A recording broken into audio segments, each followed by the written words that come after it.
안녕하세요, 청취자 여러분. 오늘 저희가 함께 깊이 들여다볼 주제는요. 바로 삶 그 자체입니다.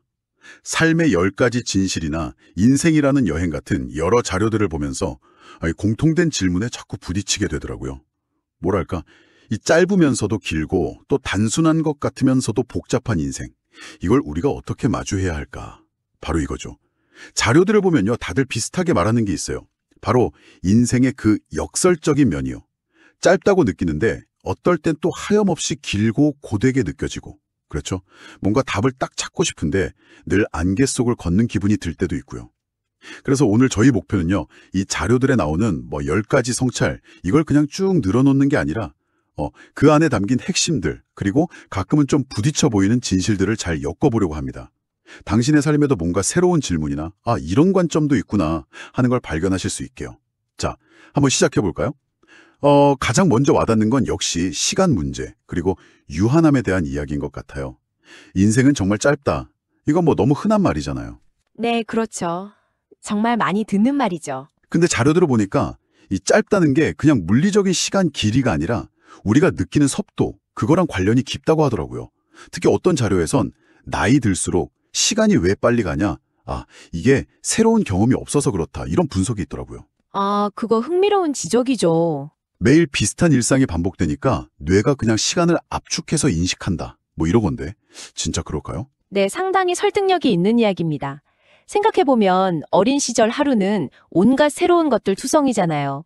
사건도 많고 감각도 새롭고 그래서 길게 느껴지는데 어른이 되어서 반복되는 일상 속 하루는 정말 눈 깜짝할 사이에 지나가 버리죠. 맞아요, 맞아요. 하지만 이 짧음을 깨닫는 게 뭐랄까 꼭 절망적인 것만은 아니에요.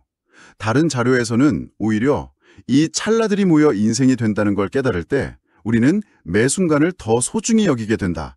이렇게 강조하거든요. 찰나들이 모여서 인생이 된다? 네. 유한하기 때문에 바로 지금 이 순간의 가치가 더 선명해진다는 거죠. 일종의 역설이에요. 그 죽음 충격이란 말도 있잖아요. 오히려 삶의 의미를 더 깊게 생각하게 만드는 것처럼요. 유한하기 때문에 더 소중하다. 그러네요. 그러면서 바로 또 연결되는 게 인생은 단 한 번뿐이다. 이거겠죠. 리셋 버튼 같은 건 없으니까. 그렇죠. 돌이킬 수 없다는 이 무게감이, 이게 상당한데요. 그렇죠. 딱 한 번뿐이라는 거. 그래서 한편으로는 매 순간 정말 신중해야 할 것 같고, 근데 또 다른 자료에서는 후회 없는 삶을 위해 때로는 미지의 세계로 뛰어들 용기를 내야 한다. 이 둘 상에서 어떻게 균형을 잡아야 하나? 이게 참 어려워요. 바로 그겁니다. 그 단 한 번이라는 유일성. 이게 우리 선택에 진짜 무게를 실어주는 거죠. 실수를 되돌릴 수 없다. 이게 때로는 엄청난 압박감으로 다가오죠. 하지만 또 역설적으로는 만약에 라는 그런 가정을 떨쳐버리고 지금 여기 이 선택에 집중하게 만드는 힘이 되기도 해요. 오히려 집중하게 만든다? 네. 한 자료에서는 그래서 당신에게 이 유일함이 더 신중하게 만드는지 아니면 오히려 더 자유롭게 만드는지 한번 스스로에게 물어보라고 해요. 그 답은 사실 다른 데 있는 게 아니라 당신 내면에서 찾아야 할 거고요. 당신께 이 한 번뿐이라는 사실은 지금 어떤 의미로 다가오시나요? 그러게요.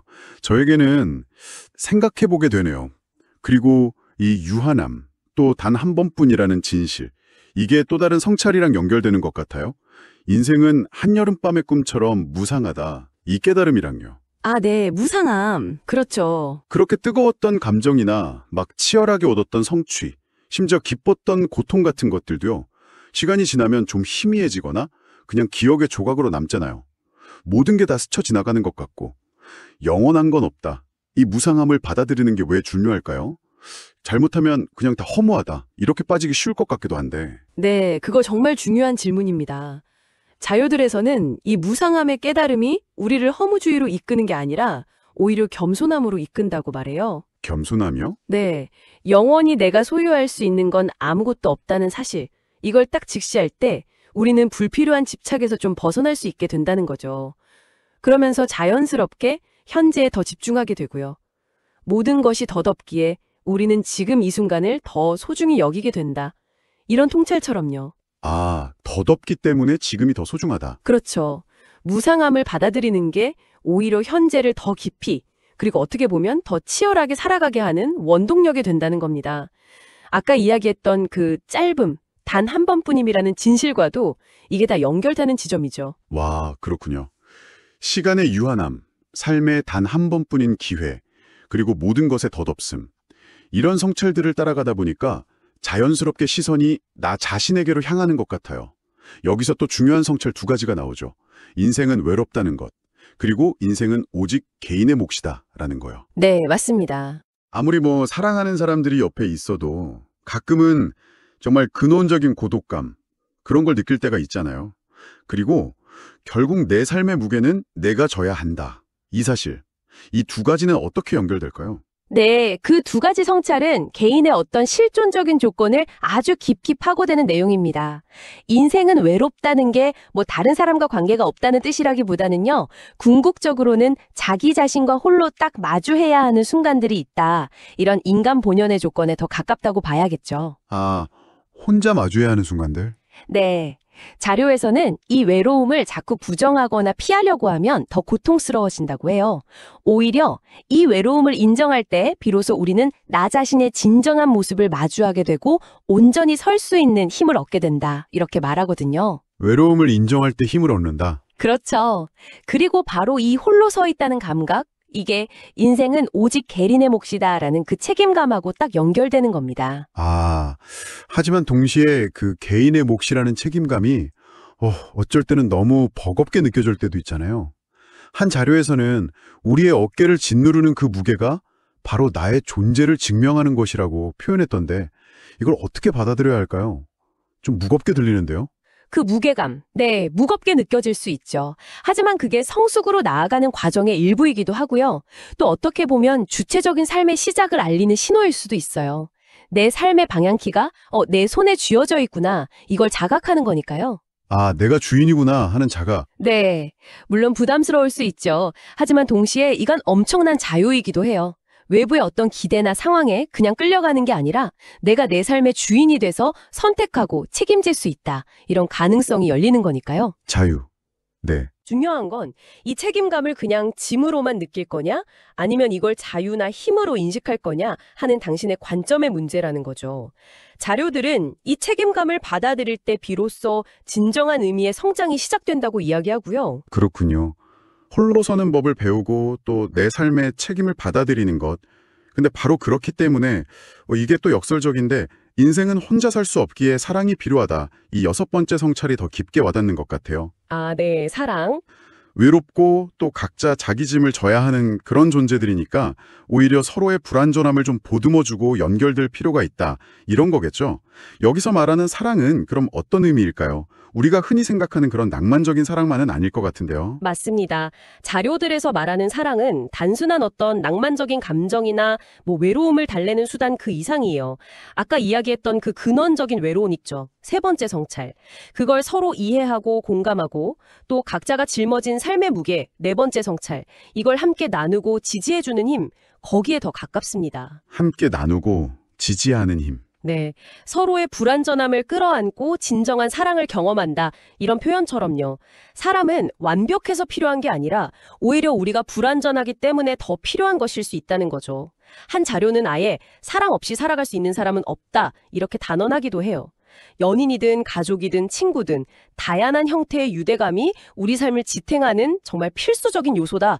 이렇게 강조하죠. 아, 외로움을 알기에 서로를 더 깊이 이해하고 연결될 수 있다. 그 점이 참 인상적이네요. 자, 이렇게 보니까 삶의 시간적 제약, 또 개인의 실존적인 조건, 그리고 관계의 중요성까지 살펴봤는데요. 이제 좀 더 우리 내면으로 들어가 볼까요? 마음을 어떻게 다스려야 하는지, 여기에 대한 성찰들로요. 인생은 열심히 살아야 의미가 있다. 이 5번째 성찰이 먼저 눈에 띄네요. 네.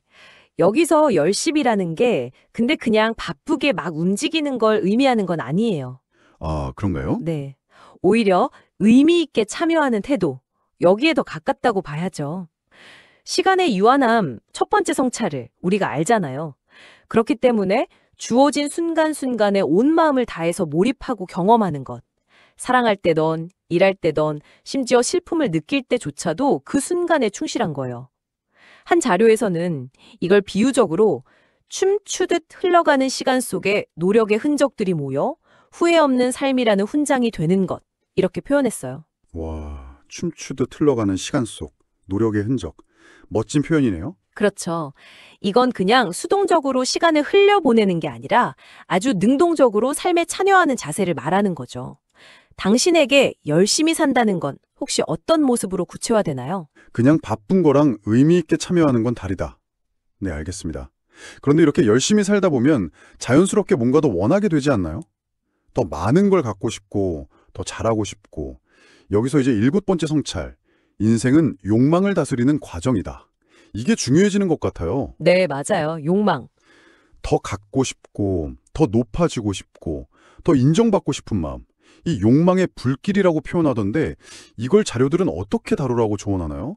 뭐 무조건 억누르기만 하는 건 답이 아닐 텐데요. 맞습니다. 욕망 그 자체를 악으로 보거나 없애야 한다 이런 게 아니에요. 그것에 휘둘리지 않는 것.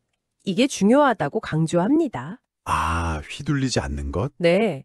욕망을 완전히 제거하는 건 불가능하고 바람직하지도 않죠.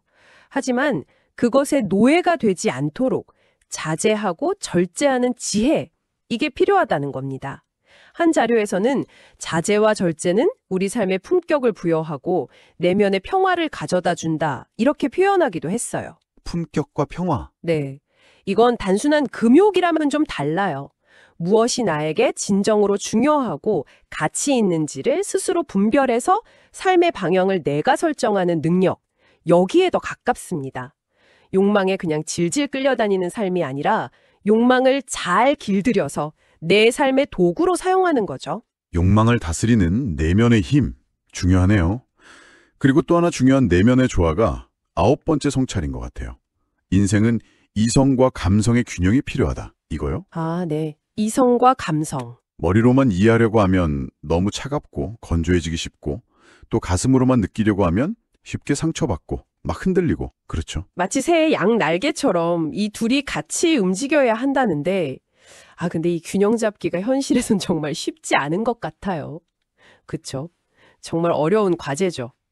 삶의 거의 모든 영역에서 우리는 이 균형점을 찾아야 하는 문제에 부딪히게 됩니다. 차가운 이성으로 상황을 냉철하게 분석하고 판단해야 할 때도 분명히 있고요. 또 반대로 따뜻한 감성으로 다른 사람에게 공감하고 관계를 맺으면서 삶의 온기를 느껴야 할 때도 있죠. 네. 한 자료에서 지적했듯이 이 둘의 조화가 깨질 때 우리는 균형을 잃고 비틀거리게 됩니다. 중요한 건 어느 한쪽을 완전히 없애버리는 게 아니라 상황에 맞게 이 두 가지를 유연하게 활용하고 조화시키려고 의식적으로 노력하는 거겠죠. 당신은 혹시 중요한 결정을 내릴 때 이 이성과 감성 사이에서 어떻게 줄타기를 하고 계신가요? 줄타기. 네, 그것도 참 생각할 거리를 주네요. 이렇게 삶의 여러 측면들을 하나하나 성찰하다 보니까 결국 마지막 10번째 성찰에 이르게 되네요. 인생은 희로, 애락, 생로병사, 기륭화복의 연속이다. 이거요. 네, 마지막 성찰이죠. 기쁨 뒤에 슬픔이 오고, 성공 뒤에 실패가 따르고, 만남이 있으면 헤어짐이 있고, 좋은 일이 있으면 나쁜 일도 있고, 이게 계속 반복된다는 거잖아요.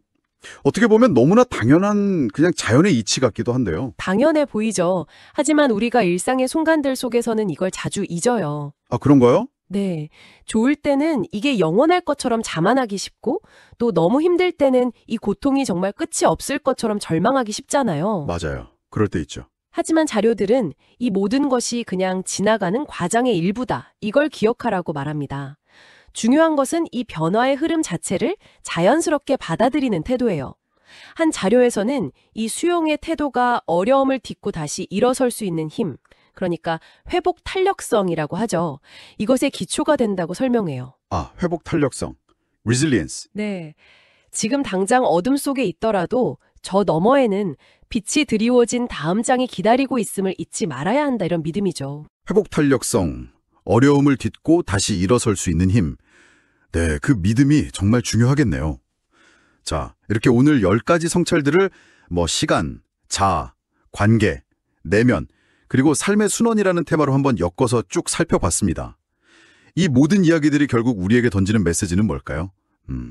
세상을 이해하려는 노력이 결국은 자기 자신을 깊이 알아가는 여정이고, 또 삶을 산다는 건 매 순간의 나를 그냥 온전히 받아들이는 과정이다. 뭐 이런 거 아닐까요? 정확합니다. 아주 핵심을 잘 짚어주셨어요. 중요한 건 이런 성찰들을 그냥 머리로만, 아, 그렇구나 하고 이해하는 게 아니라는 거죠. 당신의 구체적인 삶 속에서 이걸 어떻게 경험하고 어떻게 내 몸으로 체화하느냐.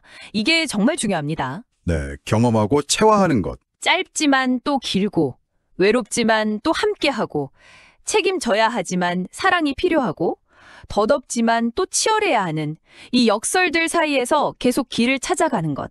그것이 바로 지혜를 얻어가는 과정이겠죠. 오늘 나눈 여러 이야기들 중에서 혹시 지금 당신이 겪고 있는 어떤 고민이나 아니면 새롭게 발견한 호기심에 비추어 봤을 때 특별히 마음에 더 와닿거나 이런 세로로 관점을 제시해준다 하는 부분이 있었을까요? 결국 완벽한 정답을 찾는 게임 같은 게 아니라 그냥 각자의 자리에서 매 순간 최선을 다해서 살아내는 여정, 그 자체라는 생각이 드네요. 아까 그 구절. 짧고도 긴, 아름답고도 고단한 이 여정 속에서 이 말이 다시 한번 떠오릅니다. 좋습니다. 오늘 우리가 함께 탐구한 이 10가지 성찰은요, 어쩌면 삶이라는 아주 거대한 지도 위에 찍힌 몇몇 중요한 지표일 뿐일지도 몰라요. 정말 중요한 것은 당신의 삶 속에서 당신만이 발견하고 또 그려나갈 11번째, 12번째, 그 이상의 당신만의 고유한 통찰과 의미일 겁니다. 당신만의 그 소중한 성찰의 여정을 저희도 함께 응원하겠습니다. 네, 오늘 저희와 함께 이 기쁜 성찰의 여정에 동참해 주셔서 정말 감사합니다. 당신의 삶이 더욱 풍요로워지기를 바랍니다.